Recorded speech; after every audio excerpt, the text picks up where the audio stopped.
Introduction to group work. Group counseling plays a crucial role in psychology, offering individuals a supportive environment to address personal and shared challenges within a group context.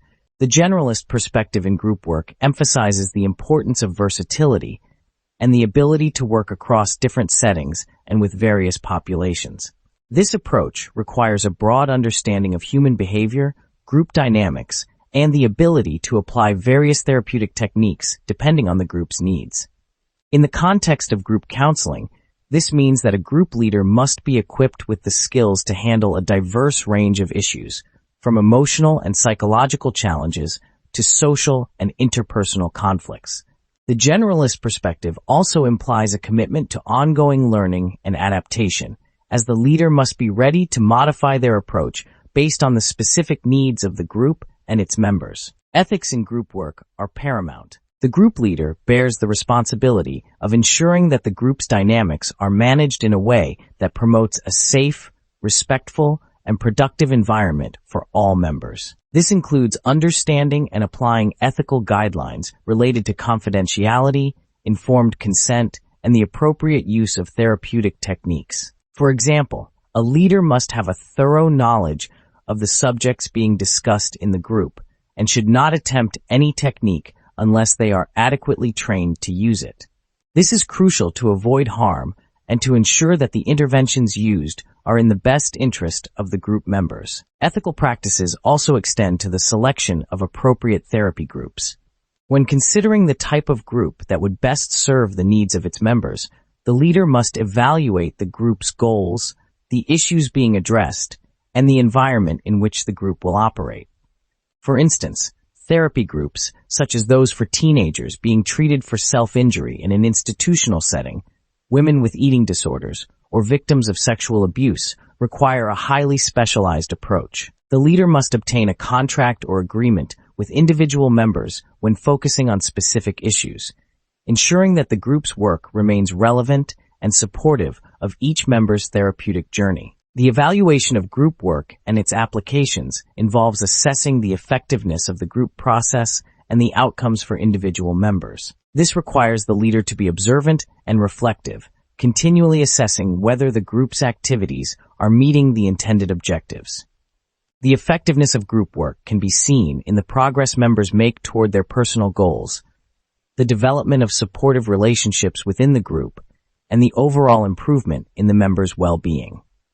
Regular feedback sessions, where members can express their thoughts on the group's progress and the leader's techniques, are essential for ensuring that the group remains on track and that any necessary adjustments can be made. A critical aspect of group counseling is understanding the differences between task-oriented and treatment-oriented groups. Task-oriented groups are typically focused on achieving specific outcomes, such as completing a project or learning a new skill.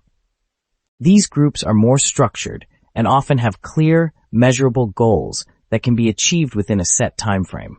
The leader in a task-oriented group is usually more directive, guiding the group through the necessary steps to achieve the desired outcome. In contrast, treatment-oriented groups are focused on the personal growth and emotional well-being of the members.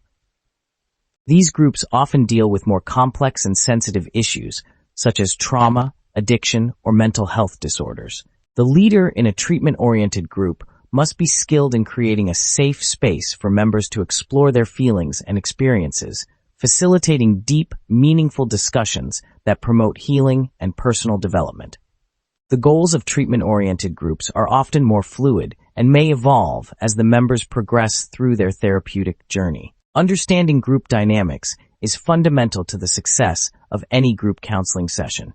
Group dynamics refer to the patterns of interaction between group members, including how they communicate, form relationships, and influence one another. The leader must be attuned to these dynamics, as they can significantly impact the group's progress and the individual experiences of the members. For instance, the leader must recognize when certain dynamics, such as conflict between members or a member dominating the conversation, are hindering the group's progress. In such cases, the leader must intervene to restore balance and ensure that all members have the opportunity to participate and benefit from the group. It is also important for the leader to have a thorough understanding of the stages of group development. These stages typically include forming, storming, norming, performing, and adjourning. During the forming stage, members are often polite and cautious as they get to know one another. The leader's role at this stage is to create a welcoming and supportive environment that encourages participation.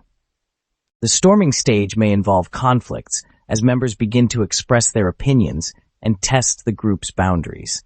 The leader must manage these conflicts effectively, helping members to navigate disagreements and develop constructive ways of interacting. As the group progresses to the norming and performing stages, members become more cohesive and focused on achieving the group's goals. The leader's role here is to support the group's momentum, ensuring that the group remains productive and that members continue to feel valued and supported. Finally, during the adjourning stage, the group prepares to disband, and the leader must help members reflect on their experiences and prepare for the end of the group.